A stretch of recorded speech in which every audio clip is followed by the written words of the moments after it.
I'm Isaac, and welcome to Stuff You Need to Know About Australian History.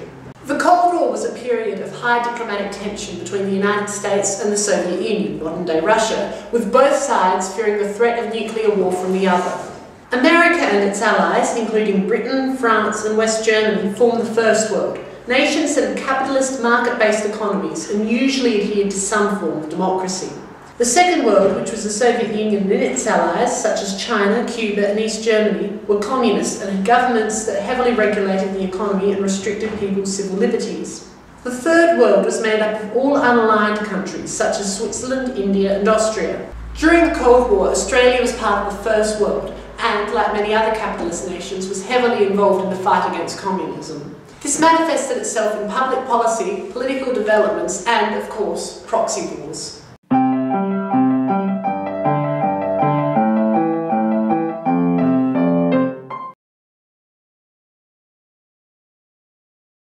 The first major Cold War event in Australia was the 1949 strike organised by the Communist Miners' Federation. 23,000 coal miners refused to continue work in June, demanding increased wages and improved working conditions. But this wasn't really the point of the strikes. The Communist Party wanted the government to respond confrontationally. The Labor Party was in power under Ben Chifley, and the Communist Party hoped that, by making an enemy of the Labor Party, it could cement itself as the Australian Workers' Party. As such, no attempt at industrial arbitration had been made. In this, the Communists succeeded. Whether you're running a Labour government or a Conservative government, you need power to, well, power things. Within 2 days of the strike starting, Chifley's Attorney General, Doc Evatt, steered the National Emergency Coal Strike Act through the Parliament. This act made it illegal to assist a miner or their family in any way, shape or form, starving the Miners' Federation of funds. The Australian people, unsurprisingly, didn't like being deprived of electricity, and 500,000 ended up jobless as a result of the lack of coal. Exactly 1 month after the strike commenced, the army was called in to mine for coal. The miners returned to work 2.5 weeks later. It's important to remember that Chifley and his ministers weren't staunch anti-socialists. Their opposition to the strike was due to the improper processes followed by the Miners' Federation. They were aware of the threat that such methods posed to Australian democracy, and this was their chief concern. Indeed, the Chifley government had unsuccessfully attempted to nationalise Australia's banks 2 years earlier, hardly actions of capitalist guardians. They would be swept from office at the 1949 federal election, largely as a result of this and ongoing wartime rationing. A coalition of the Liberal and Country parties took office under Bob Menzies. It was the Menzies government that would deal with the next big Australian Cold War scare, the Petrov Affair. In 1954, Vladimir Petrov, a Soviet spy, chose to defect to Australia, and after she was rushed away from the airport by ASIO agents, his wife, Evdokia Petrova, joined him.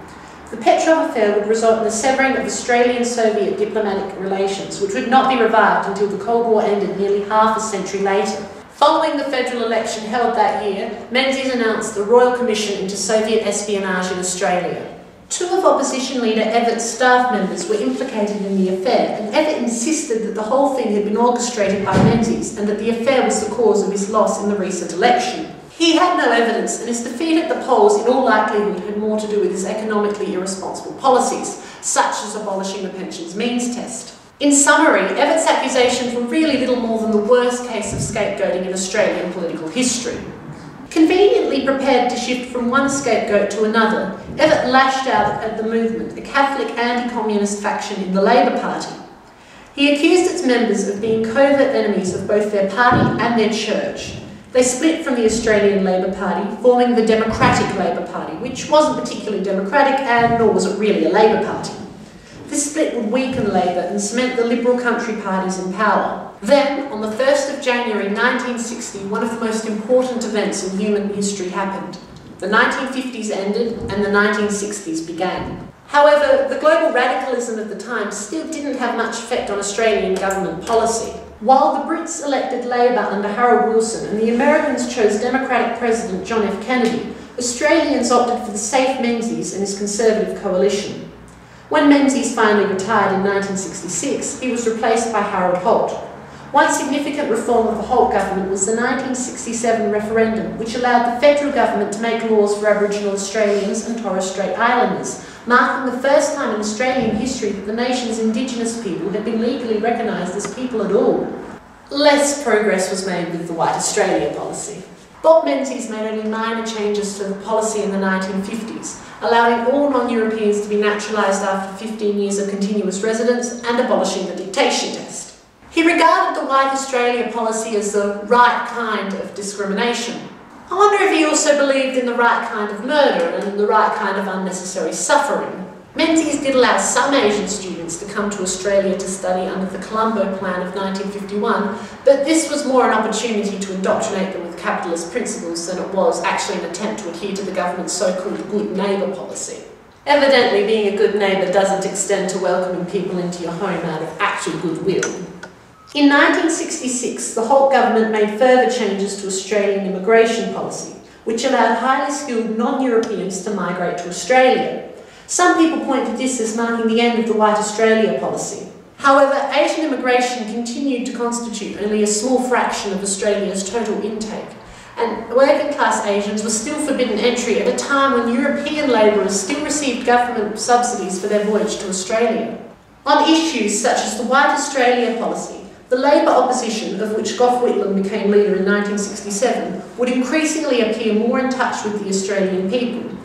Whitlam recognised that Australia's increasing material wealth and growing middle class had made the very idea of a working person's party more or less irrelevant, and reworked the Labour Party from a socialist party into a progressive party. Another important issue over which the two parties differed was the Vietnam War. The war had initially been quite popular, but with increasing Australian deaths, the war, and particularly conscription, had become political poison for the government by the end of the 1960s. The differences in the stances of the government and the public on the Vietnam War and the White Australia policy highlight the ironies of the 1950s and 60s. People became more radical while politicians remained fixed in their ways. The economy boomed and people grew wealthier but remained fearful of the communist threat. The two most popular types of music were the then new rock genre and the traditional folk genre. In such a climate, governing was difficult and Holt struggled. In December of '67, he went missing at sea during what was supposed to be a relaxing swim.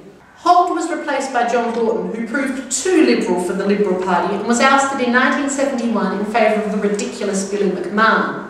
Ultimately, neither proved a political match for Gough Whitlam, and Labour came to power in 1972, ending 23 years of coalition government. By then, the economy was starting to struggle and would soon need massive reform. Stay tuned for more on that next time. Thanks for watching, and I hope to see you then.